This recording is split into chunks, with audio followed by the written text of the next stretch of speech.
एक बार की बात है जब तुलसीदास जी अपने इष्ट देव के दर्शन करने श्री जगन्नाथपुरी गए थे। जगन्नाथपुरी मंदिर में भक्तों की भीड़ बहुत थी। यह देखकर तुलसीदास जी प्रसन्न मन से मंदिर में गए। तुलसीदास जी ने जैसे ही भगवान जगन्नाथ जी के दर्शन किए वे निराश हो गए और उन्होंने मन में विचार किया कि यह हस्तपाद विहीन देव कदापि मेरे इष्ट नहीं हो सकते। और वह मंदिर से तुरंत बाहर निकल आए और मंदिर से थोड़ी दूर ही एक वृक्ष के नीचे जाकर बैठ गए।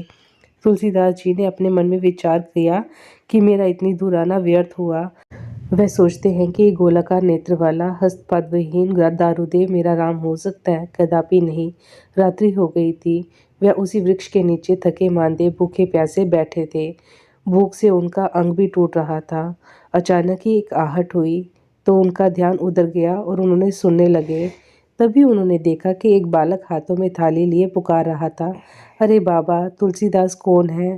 तभी तुलसीदास जी उठे और बोले, हाँ भाई, मैं हूँ तुलसीदास, बताइए क्या काम है? बालक ने कहा, अरे आप यहाँ हैं, मैं आपको बहुत देर से खोज रहा हूँ। अपने हाथ को आगे बढ़ाते हुए बालक ने कहा, लीजिए, जगन्नाथ जी ने आपके लिए प्रसाद भेजा है। तुलसीदास जी बोले, कृपा करके आप इसे वापस ले जाइए। बालक ने कहा कि यह तो आश्चर्य की बात है, जगन्नाथ की बात जगत पसारे हाथ और आप इसे अस्वीकार कर रहे हैं, और वह भी तब जब स्वयं प्रभु जी ने आपके लिए भेजा है। इसका क्या कारण है?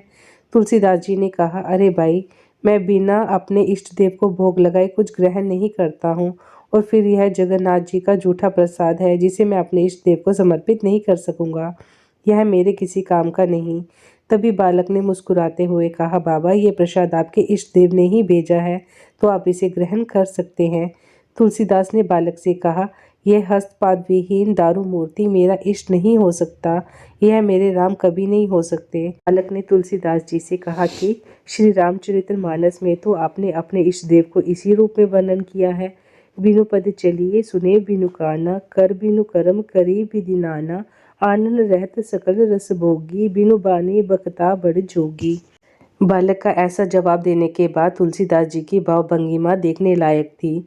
उनके नेत्रों में अश्रु बिंदु थे और मुख से कुछ भी शब्द नहीं निकल रहे थे। बालक ने थाल रखा और वह यह कहकर अदृश्य हो गया कि मैं ही राम हूँ। मेरे मंदिर के चारों द्वारों पर हनुमान जी का पहरा हर समय रहता है और प्रतिदिन विभीषण मेरे दर्शन को आता है। कल प्रातः तुम भी आकर मेरे दर्शन कर लेना। बालक अर्थात राम जी के जाने के बाद तुलसीदास जी ने बड़े प्रेम से वह प्रसाद ग्रहण किया और प्रातःकाल उठकर वह मंदिर गए।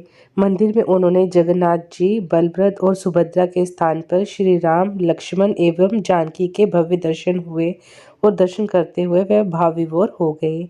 इस प्रकार तुलसी जी को श्री राम के दर्शन हुए और भगवान ने एक भक्त की इच्छा पूरी की।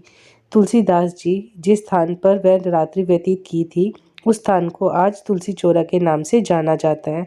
वहाँ पर तुलसीदास जी की पीठ बड़छता मठ के रूप में प्रतिष्ठित की गई है। जगन्नाथ के दर्शन करने के बाद हर व्यक्ति तुलसी चौरा के दर्शन के लिए भी जाता है।